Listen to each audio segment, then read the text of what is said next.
Papa Benedicto XVI. Homilía. 20ª Jornada Mundial de la Juventud, Colonia. 21 de agosto de 2005. El sentido profundo de la Eucaristía. Queridos jóvenes, ante la sagrada hostia en la cual Jesús se ha hecho pan para nosotros, que interiormente sostiene y nutre nuestra vida, Juan 6:35, comenzamos ayer por la tarde el camino interior de la adoración. En la Eucaristía, la adoración debe llegar a ser unión. Con la celebración eucarística nos encontramos en aquella hora de Jesús de la cual habla el Evangelio de San Juan. Mediante la Eucaristía, esta hora suya se convierte en nuestra hora, su presencia en medio de nosotros. Junto con los discípulos, Él celebró la Cena Pascual de Israel, el memorial de la acción liberadora de Dios que había guiado a Israel de la esclavitud a la libertad. Jesús sigue los ritos de Israel. Pronuncia sobre el pan la oración de alabanza y bendición. Sin embargo, sucede algo nuevo. Da gracias a Dios no solamente por las grandes obras del pasado, le da gracias por la propia exaltación que se realizará mediante la cruz y la resurrección, dirigiéndose a los discípulos también con palabras que contienen el compendio de la ley y los profetas. Esto es mi cuerpo entregado en sacrificio por ustedes. Este cáliz es la nueva alianza sellada con mi sangre. Y así distribuye el pan y el cáliz, y al mismo tiempo les encarga la tarea de volver a decir y hacer siempre en su memoria aquello que estaba diciendo y haciendo en aquel momento. ¿Qué está sucediendo? ¿Cómo Jesús puede repartir su cuerpo y su sangre? Haciendo del pan su cuerpo y del vino su sangre, anticipa su muerte, la acepta en lo más íntimo y la transforma en una acción de amor. Lo que desde el exterior es violencia brutal, la crucifixión, desde el interior se transforma en un acto de un amor de entrega totalmente. Esta es la transformación sustancial que se realizó en el cenáculo y que estaba destinada a suscitar un proceso de transformación cuyo último fin es la transformación del mundo hasta que Dios sea todo en todos. 1 Corintios 15:28. Desde siempre todos los hombres esperan en su corazón, de algún modo, un cambio, una transformación del mundo. Este es ahora el acto central de transformación capaz de renovar verdaderamente el mundo. La violencia se transforma en amor y por tanto la muerte en vida. Dado que este acto convierte la muerte en amor, la muerte como tal está ya desde su interior superada. En ella está ya presente la resurrección. La muerte ha sido, por así decir, profundamente herida, tanto que de ahora en adelante no puede ser la última palabra. Esta es, por usar una imagen muy conocida para nosotros, la fisión nuclear llevada en lo más íntimo del ser, la victoria del amor sobre el odio, la victoria del amor sobre la muerte. Solamente esta íntima explosión del bien que vence el mal puede suscitar después la cadena de transformaciones que poco a poco cambiarán el mundo. Todos los demás cambios son superficiales y no salvan. Por esto hablamos de redención. Lo que desde lo más íntimo era necesario ha sucedido y nosotros podemos entrar en este dinamismo. Jesús puede distribuir su cuerpo porque se entrega realmente a sí mismo. Esta primera transformación fundamental de la violencia en amor, de la muerte en vida, lleva consigo las demás transformaciones. Pan y vino se convierten en su cuerpo y su sangre. Llegados a este punto, la transformación no puede detenerse, antes bien, es aquí donde debe comenzar plenamente. El cuerpo y la sangre de Cristo se nos dan para que también nosotros mismos seamos transformados. Nosotros mismos debemos llegar a ser cuerpo de Cristo, sus consanguíneos.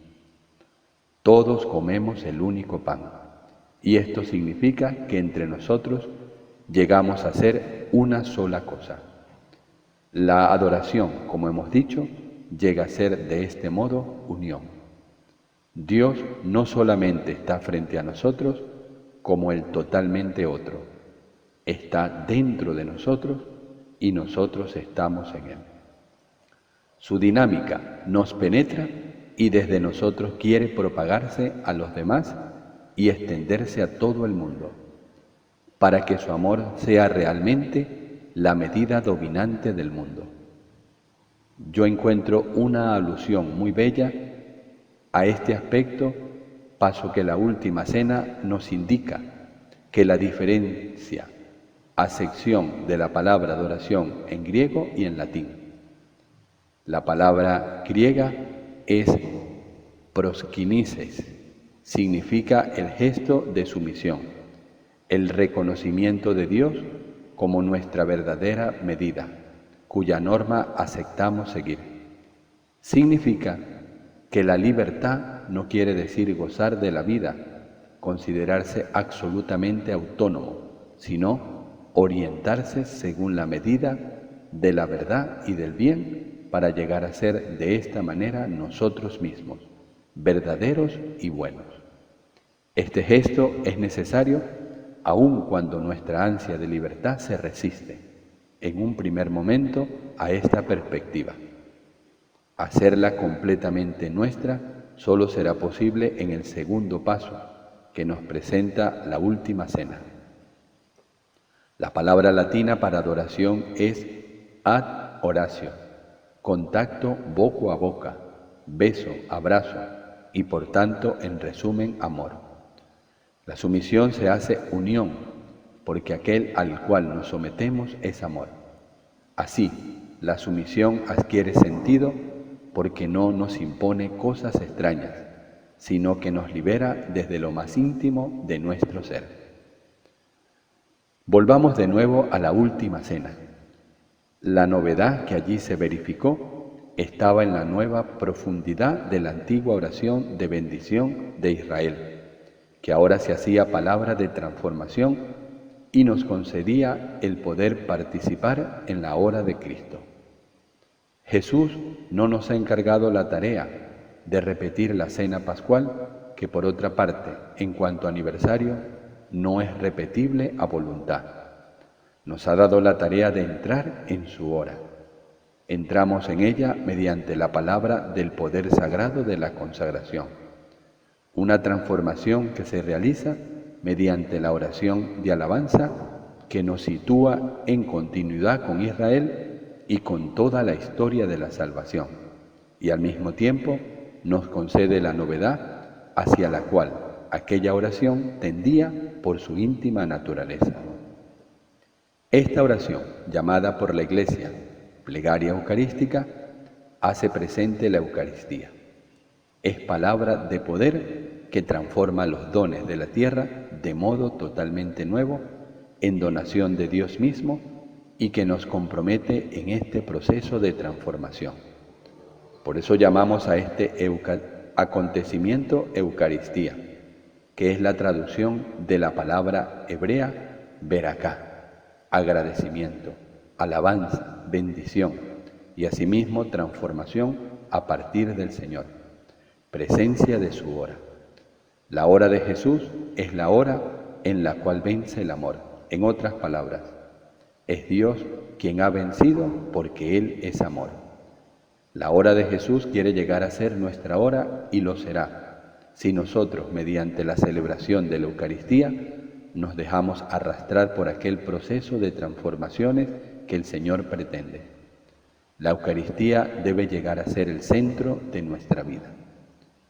No se trata de positivismo o ansia de poder, cuando la Iglesia nos dice que la Eucaristía es parte del domingo. En la mañana de Pascua, primero las mujeres y luego los discípulos tuvieron la gracia de ver al Señor. Desde entonces supieron que el primer día de la semana, el domingo, sería el día de Él, de Cristo. El día del inicio de la creación sería el día de la renovación de la creación. Creación y redención caminan juntas. Por esto es tan importante el domingo. Está bien que hoy en muchas culturas el domingo sea un día libre o juntamente con el sábado constituya el denominado fin de semana libre. Pero este tiempo libre permanece vacío si en él no está Dios. Queridos amigos, a veces en principio puede resultar incómodo tener que programar en el domingo también la misa. Pero si toman este compromiso, constatarán más tarde que es exactamente esto lo que da sentido al tiempo libre.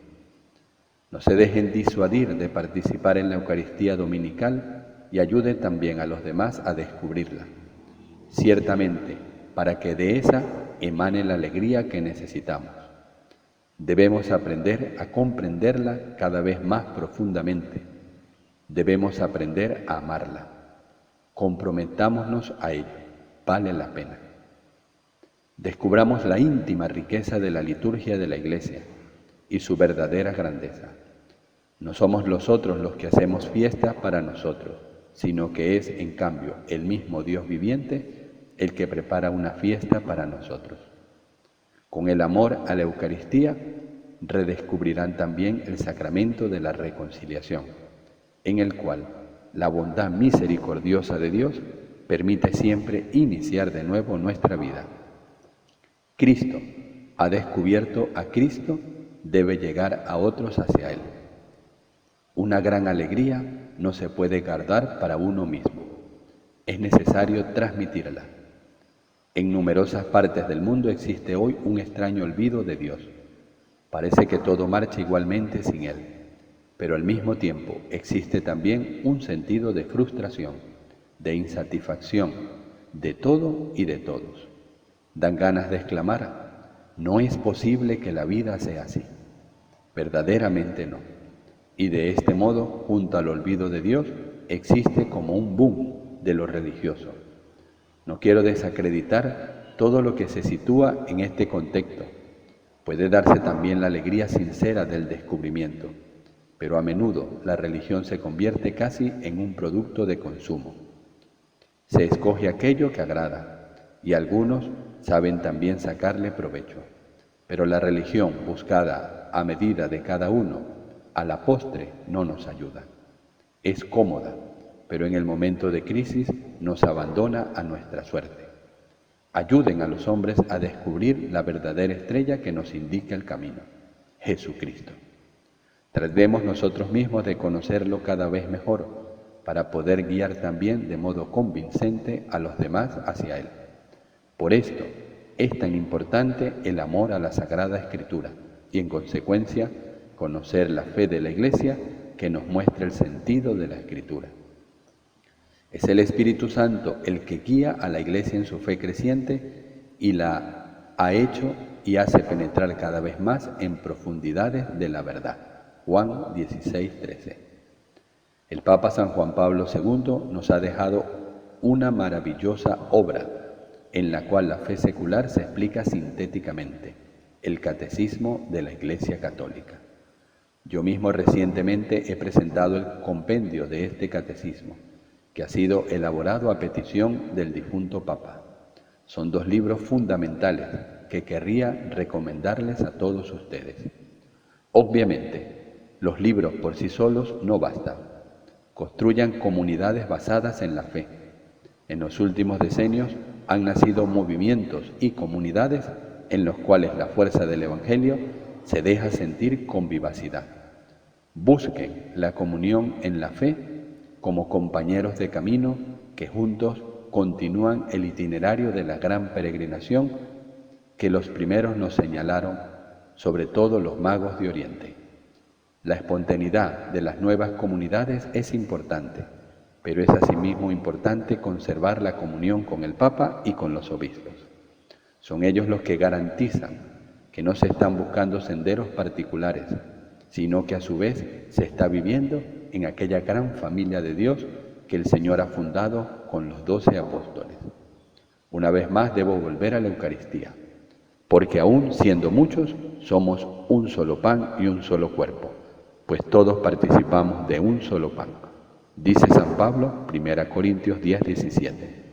Con esto quiere decir, puesto que recibimos al mismo Señor y Él nos acoge y nos atrae hacia sí, seamos también una sola cosa entre nosotros.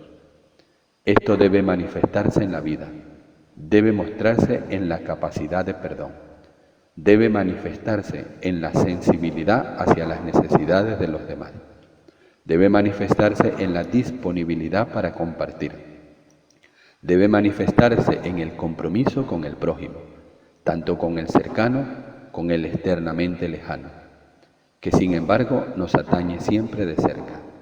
Existen hoy formas de voluntariado, modelos de servicio mutuo, de los cuales justamente nuestra sociedad tiene necesidad urgente. No debemos, por ejemplo, abandonar a los ancianos en su soledad. No debemos pasar de largo ante los que sufren. Si pensamos y vivimos en virtud de la comunión con Cristo, entonces se nos abren los ojos. Entonces no nos adaptaremos más a seguir viviendo preocupados solamente por nosotros mismos, sino que veremos dónde y cómo somos necesarios. Viviendo y actuando así, nos daremos cuenta bien pronto que es mucho más bello ser útiles y estar a disposición de los demás que preocuparse solo de las comodidades que se nos ofrecen. Yo sé que ustedes, como jóvenes, aspiran a cosas grandes, que quieren comprometerse por un mundo mejor. Demostrémoselo a los hombres, demostrémoselo al mundo, que espera exactamente este testimonio de los discípulos de Jesucristo y que sobre todo, mediante su amor, podrá descubrir la estrella que como creyentes seguimos. Caminemos con Cristo y vivamos nuestra vida como verdaderos adoradores de Dios. Amén.